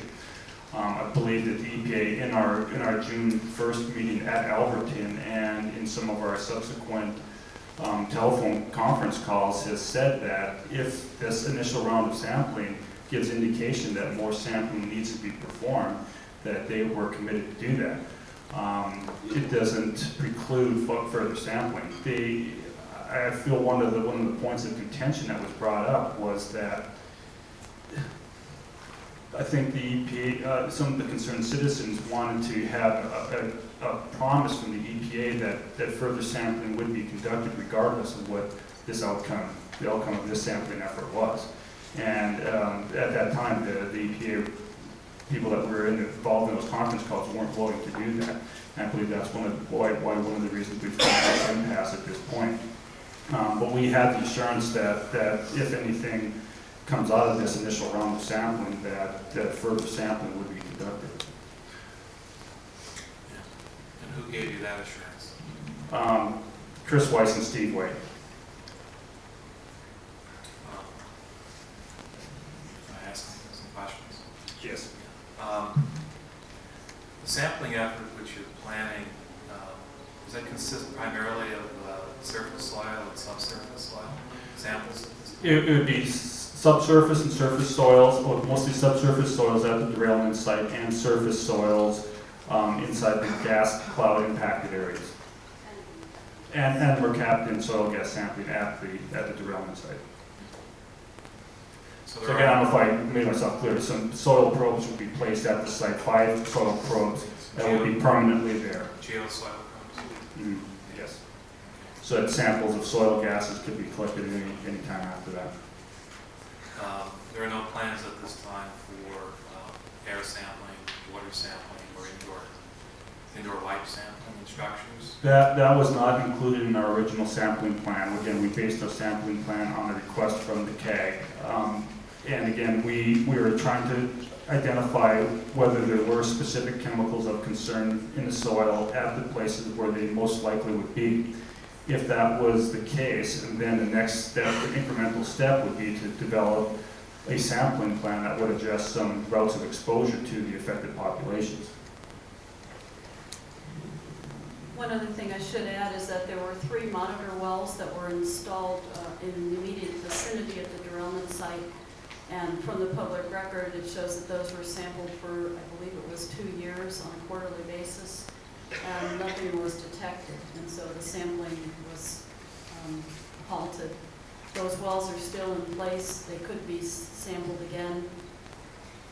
But the semi-volatile, the chlorinated phenolic type compounds tend to not be very mobile and don't readily leach to groundwater, so even if there are some left, it would not be surprising that they're not showing up in the wells. They may not have migrated at all, or very little. Yeah, I don't want to belabor this point of a budget here, but this certainly plays a big role in our involvement in this whole project. As I said, we were given an initial budget of $50,000 to complete this work. Who gave you the budget? EPA. We, based on our understanding of what our scope would be to collect soil samples at the derailment site, we were given a budget of $50,000 to complete this work. That budget has since been doubled because of the additional sampling that we've added based on public comments. But it's put us in an awkward position, regardless of what we feel needs to be done to satisfy the community. It's not our money. We can't. We are not in a position to be able to tell the EPA what to spend on this. Right. Yeah, but I'm not suggesting it's your call. All I'm asking is who determined the budget? Was it EPA Region 8? It was EPA Region 8 based on a proposal that we provided them with our understanding of what the scope of work was going to be. But your understanding of the original scope of work was based on the original request of CAG, Yes. subsequently modified by discussions with other affected members of the community. Yes. And is it safe to presume that that's an evolving process now? It has evolved to that, yes. Especially since your budget has gone from 50 to 100 Yes. as we speak. Yes. In order to do a full characterization of the Alberton community, which consists of soil, subsurface soil, air, water, groundwater, and indoor life sampling, what kind of budget do you think would be needed? That would be difficult unless we had some guidance as to how comprehensive that sampling effort would have to be. Well, if you have to touch on those media areas in a sampling plan, ballpark, what do you think we're looking at? What, triple our original budget? It depends also what analyses we'd be conducting. Dioxin samples cost $1,000 a piece, so things get very expensive very quickly. We're now analyzing, or sending to the laboratory, we propose to analyze 3 depth intervals from each of 5 borings at the derailment site. So that's 15 samples right there. You add dioxin analysis to every single one, it adds $15,000 right off the bat. So again, I guess I'm with Frank. I'm very leery of ever off the cuff presenting a budget because my experience is I'll be held to it no matter what. So I don't want to really do that. One thing I do want to say is that air sampling was in fact done not from soil gas, but from the ambient air in the burning zone. That's an appendix to the, I think it's the Olympus report. And it was, they collected ambient air samples around the Alberton vicinity in summa canisters and then analyzed those for mercaptans. But their detection limit was rather high and they didn't find any detectable mercaptans. So that has already been done. That was done in December of '96. Well, Olympus is not here to authenticate their sample for what they did. But the statement seems inconsistent with the statement Ms. Subra made in her earlier testimony that if there was air sampling done, it was done with handheld meters and not summa canisters. you're saying the record reflects otherwise? Yes, I am. The samples were collected in SUMA canisters, and they were analyzed by Data Chemical Laboratories in Salt Lake City, and that's the lab that we're proposing to use for our analyses, except we've been assured, and Frank has actually run on another project, sulfur gas analyses very recently, that will have lower detection limits down in the 5 to 10 part per billion range. The problem with mercaptans is that they have such low odor thresholds. I mean, they're used as odorants for natural gas to provide a warning. You can smell them down at around a part per billion. So the nose is actually more sensitive than the analytical instruments are. And that leaves us with somewhat of a quandary, because the machines can say it's not there, but you could potentially still smell it. But if it is there in reasonable concentrations, we should be able to detect it, and that's why we want to sample the actual soil gas. Again, you look in the place where it's worst. You don't go a mile away and sample the air. You suck air right out of the ground at the derailment site and look to see if you can find it there. Right, and again, as a follow-up, since we are going to have these soil gas probes permanently installed, we could sample them, that they could be sampled at any given time. You know, and in Florida, when we have different environmental conditions, atmospheric, barometric pressure conditions that would promote the release of this material from the soil. And we wouldn't necessarily be restricted to sulfur gas analysis. We could do a GC mass spec analysis, you know, collecting on the SUMA canister, or concentrating these samples on a molecular sieve tube and have them analyzed for a very wide spectrum of chemical contaminants that might be in that soil. Well, I don't want to belabor any points either, but in your professional review of the earlier records, what were the detection limits for mercaptan? I believe that they were on the order of 50 parts per billion in that sampling effort.